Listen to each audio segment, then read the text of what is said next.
Bonjour à tous, Angelo pour une nouvelle vidéo qui va être une vidéo introductive et toute nouvelle concernant une nouvelle série dédiée à l'oracle de la Sibylle. La France a toujours été à la pointe avec la cartomancie, avec évidemment le fameux tarot de Marseille et puis le normand, mais l'Italie également a son outil divinatoire, l'oracle de la Sibylle, qui de mémoire remonte au XIXe siècle et qui bien évidemment fait référence aux Sibylles qui étaient ces prêtresses à l'époque de l'Empire romain, qui avaient la faculté de prédire le futur d'une manière extrêmement euh, codée et parfois confuse, d'où le terme sibyllin, quelque chose qui est sibyllin, quelque chose qui n'est pas clair. Donc l'oracle de la Sibylle fait référence évidemment, fait hommage à ces prêtresses antiques de la Rome antique, et c'est un jeu de cartes qui, tout comme les cartes à jouer, comprend 54 cartes, qui évidemment a des cartes à jouer insérées au sein de chaque carte de la Sibylle, même si parfois les définitions varient, et qui est un jeu de cartes extrêmement coloré, comme vous pouvez le voir, je vais mettre plusieurs images, et qui représente toutes sortes de situations et de personnages qui vont vous prédire le futur et vous indiquer ce qui va se passer dans votre vie. C'est un jeu de cartes qui est extrêmement précis et dynamique. Vous voyez la boîte, vous voyez ma boîte et vous voyez dans quel état elle est. Donc vous pouvez deviner que je me sers relativement souvent de cet oracle. Alors, les cartes sont constituées de la manière suivante. Vous avez évidemment l'image de la carte, vous avez en bas le nom de la carte. Tout en bas, vous avez de part et d'autre deux chiffres qui correspondent aux chiffres du loto, de la loterie italienne. Certaines personnes utilisent l'oracle de la Sibylle pour jouer au loto. Je ne sais pas s'ils sont millionnaires, mais en tout cas, ils le font. Tout en haut à gauche, vous avez une petite lettre qui représente soit la suite à cœur, carreau, trèfle, pique. Et à droite, vous avez le chiffre. Donc, tout comme pour les cartes à jouer, nous avons 4 suites, cœur, carreau, pique, trèfle.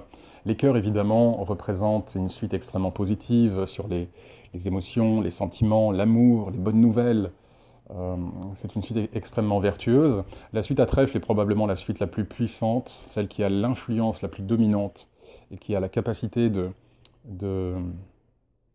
comment dire, de guérir les influences négatives des autres mauvaises cartes s'il y en a. Donc la suite à trèfle est extrêmement puissante, elle représente toutes sortes d'actions, de protection, d'énergie, d'entreprise.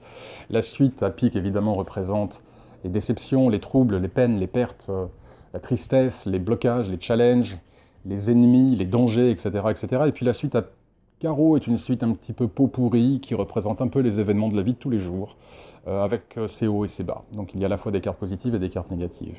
Une spécificité de l'oracle de la Sibylle, c'est que les cartes se lisent à la fois droites et renversées, ce qui n'est pas le cas des cartes à jouer, en tout cas pas dans le système qui est le mien. Donc vous avez non seulement des significations pour toutes les cartes droites, mais vous avez également des significations pour toutes les cartes renversées.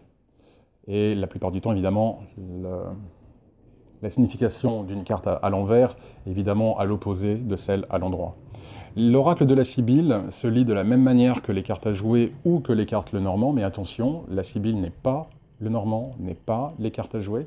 Donc les cartes se lisent deux par deux, elles se lisent par paire et elles racontent une histoire. La différence, c'est que contrairement aux cartes à jouer, l'oracle de la Sibylle ne se lit pas nécessairement de gauche à droite. En fait, il y a différents éléments qu'il faut agréger, un peu comme les pièces d'un puzzle, pour parvenir à extraire un message, une prédiction ou un message. Mais dans tous les cas de figure, ce jeu de cartes est absolument magique. Magique. Et je vais poster à l'avenir d'autres vidéos où je vais vous montrer quelques tirages de la Sibylle en action pour que vous puissiez juger par vous-même. Alors il y a toutes sortes de personnages, de situations, c'est un jeu qui est très coloré, c'est très plaisant. Comme je vous l'ai dit, ça remonte au XIXe siècle. Et c'est un jeu qui est utilisé vraiment massivement en Italie parmi les cartomanciens et les voyants, car ils savent à quel point l'oracle de la Sibylle est extrêmement, extrêmement précis et efficace. Que dire de plus? Je ne vais pas vous montrer toutes les cartes, ce sera un petit peu ennuyant. De toute façon, vous verrez les différentes cartes au gré de toutes les prochaines vidéos. Cette vidéo n'est que la vidéo 1 de la nouvelle série que je viens de créer concernant l'oracle de la Sibylle. Et donc cette vidéo est donc juste une introduction à l'oracle de la Sibylle. Voilà, j'en reste là pour l'instant. Vraiment très brève vidéo. J'aurai tout loisir et toute occasion détailler un petit peu plus cet oracle avec des exemples précis dans les prochains jours ou les prochaines semaines. Voilà, en tout cas, je vous remercie pour votre attention. Juste une petite précision, il y a différents jeux de Sibylle. Il y a la Sibylle des salons, et puis il y a ce jeu-là de la Sibylle. Mais dans tous les cas de figure, on reste dans le domaine de la Sibylle. Je ne vais pas rentrer dans les différences et les détails techniques entre les deux versions. J'utilise en tout cas cette version-là, celle que vous avez sous les yeux, la vraie Sibylle, l'oracle de la vraie Sibylle, et je suis extrêmement satisfait et à chaque fois bluffé par les résultats. Alors, autre chose pour terminer, la Sibylle a également une autre particularité, et que parfois elle ne va pas vous dire ce que vous voulez savoir, mais elle va vous dire ce que vous devez savoir. D'accord? Donc parfois il y a des messages qui viennent, qui ne sont pas forcément en relation avec votre question. La plupart du temps, la Sibylle répond à toutes les questions que vous posez, mais il n'est pas rare d'avoir parfois des tirages où, en fait, la Sibylle tient vraiment à vous mettre sous le nez quelque chose que vous devez savoir, quelque chose d'important. Et généralement, lorsque cela arrive, il ne faut pas ignorer le message des cartes, parce qu'il y a des messages très très signifiants qui vous sont transmis par la Sibylle et qu'il faut vraiment prendre en considération et en compte. C'est un oracle magique. La Sibylle est un oracle magique. Et je suis chaque jour émerveillé de plus en plus par le pouvoir de cet oracle qui défie toute imagination. Et en même temps, la Sibylle peut parfois être extrêmement littérale. Et en ce sens, elle rejoint parfois l'oracle Lenormand.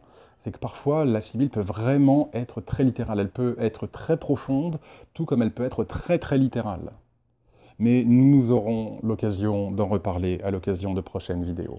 Voilà, j'en reste là pour l'instant. J'espère que vous avez apprécié cette petite introduction à l'oracle de la Sibylle. J'aurais pu en dire beaucoup plus. Il y a tellement de choses à dire sur la Sibylle, mais je voulais vraiment faire cette vidéo brève et succincte. Et comme je vous l'ai indiqué, nous aurons d'autres occasions pour travailler ensemble avec cet oracle et l'examiner ensemble. Merci pour votre attention et je vous dis à très bientôt. Au revoir.